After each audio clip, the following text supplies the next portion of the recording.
Kom, jeg skal ikke bruge med nu. They don't let me do later.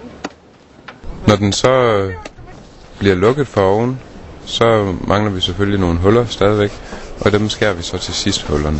Det er lettest en velvingekonstruktion, som det her er. Den er meget, meget stærk udefra. Indenfra er den ikke særlig stærk, men ovenfra der er den meget, meget stærk. Det er ligesom, hvis man bygger en bro, så gør man også på den måde.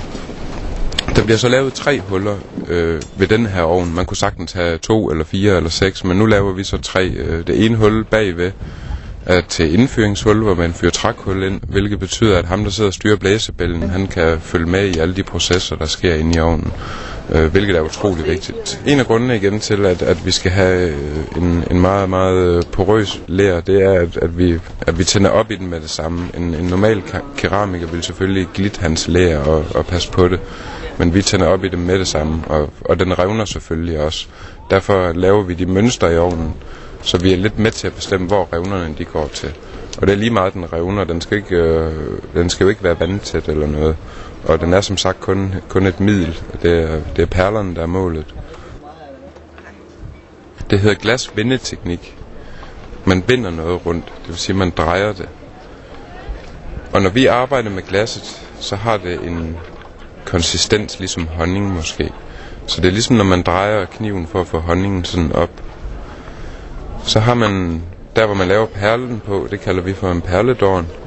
Og vi tager glasset modsat, som man gør i Tyrkiet, hvor man har en stor mængde glas liggende inde i ovnen. Har vi små stykker glas, som vi fæster for enden af en puntel.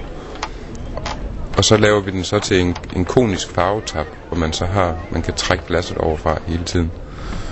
Når man så kommer op på 800-900 grader omkring, så er det muligt at vinde perlen. Så kan man dreje glasset over på, og så har man jo perlen siddende derpå. Så findes der så 1 million teknikker. Man kunne lægge streger på, du kunne sætte prikker på, du kan...